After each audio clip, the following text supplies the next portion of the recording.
I left you, I had just started filling in this tree here with a really dark green. So what I did is I just filled all of that in with the dark green. I filled all this in with that dark green, and then I mixed a lighter green and went over all that. And went right out to the edges, but I kind of left these dark outlines on the outsides of the tree. Those will probably disappear when I add all these darks in here, but I'm still waiting on doing those because once you add the darkest of the darks in your painting, it's kind of hard to reverse that. So I tend to wait until almost the very end to add the dark blacks. But basically what I did here is, like I said earlier, I was picturing this being the moon, so I just kind of put highlights on the outside of all these branches, kind of highlights on the outside of his face. I went in and started making the woman's face here a little bit more detailed, and went into her torso and started detailing that a lot more. What I hope to accomplish in this setting is maybe getting this tree right here done. I'm going to maybe do that with a dark blue with brown tints to it. Try to get that done and work on this arm a little bit more and define the fingers of this guy here. That's where I'm at right now on the piece. So next time you see me, hopefully I'll have those done. I also wanted to tell you about this stuff right here I bought yesterday. It's refined linseed oil, and I mixed that with the Galkide, which tends to be really thick, and it made it really smooth. It was just like gliding onto the painting when I would mix that with the paint. So I'd recommend that combo.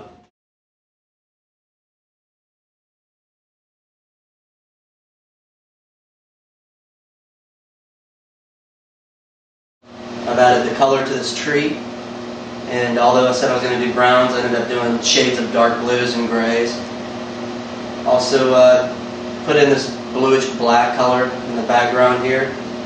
I left a horizon line here because I think I'm going to put in a sunset, a bunch of oranges and yellows there on both sides, maybe a little bit of mountainous areas or something back there to make it more surreal, since it's kind of like a dream state painting. It's different dimensions now. I honestly still don't know what I'm going to do. I'm probably, I just try to make one decision at a time. I'll start with, let's say this mitt looking thing here, and that mitt might turn into a monkey, who knows.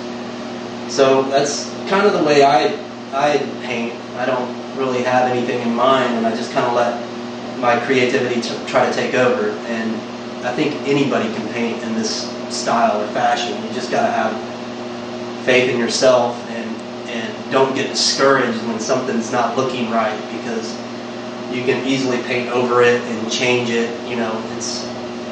It's a little daunting because I'm a graphic designer by day, so when I'm doing paintings and stuff, there's no Command Z to just reverse what I've already done, so it's a little more involved, but you just have to have faith in your creativity that it's going to come out the way you like it. A buddy of mine asked me recently, how do you know when you're done? And that's a really good question, because there's no way to tell. The way I know I'm done with a painting is when I look at it, I'm satisfied with the shading, I'm satisfied with the colors, I'm satisfied with the detail. And so that's what I'm going to try to finish out here on this session, is just really getting these skies knocked out. And then I went and bought this new little brush today. It's a very fine tip brush. I bought at Hazel Art Supply. And I'll really go in there and get some more details on the fingers here, a little more details on these faces. And we'll see where it goes from here. I'm probably looking at about 2 more settings for this painting, and then I'll be through with this one and ready to start the next one.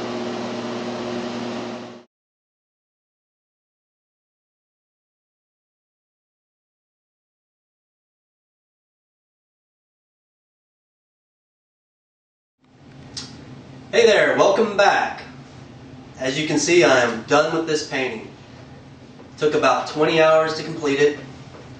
Last time we left off, I didn't have this mountain here yet.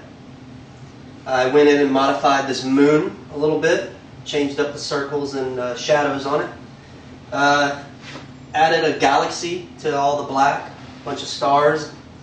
This mitt that looked like a mitt actually became some kind of alienish hand, you know, maybe visiting this guy in his dream state, who knows.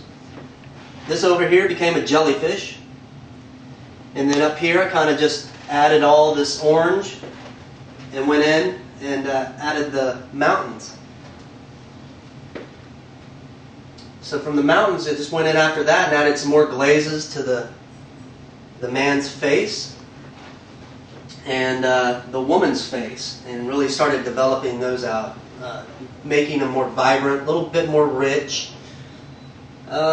This frame right here I actually picked up. It was just a wooden raw frame in the raw, and I just stained it with, I didn't actually stain it, I used acrylics on it, and just painted it a nice bluish color. Wanted to try to match this man's, you know, sleeping robe.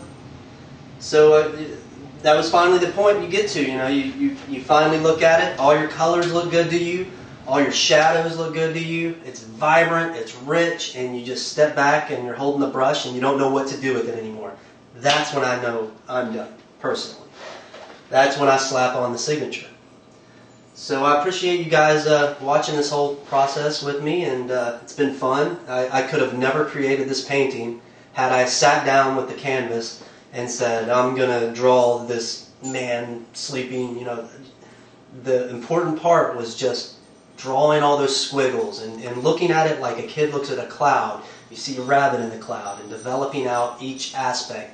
Make one decision at a time and be happy with that decision. Then move to the next. Because it's overwhelming just trying to look at the whole thing and say, what am I going to do in that area? Just make that decision after you finish something that you like. So you can check out more of my artwork on goat45.com. Some of my graphic design work is on there, and some other paintings I've done. And I look forward to starting a new painting very soon, and look for more videos. So thank you very much.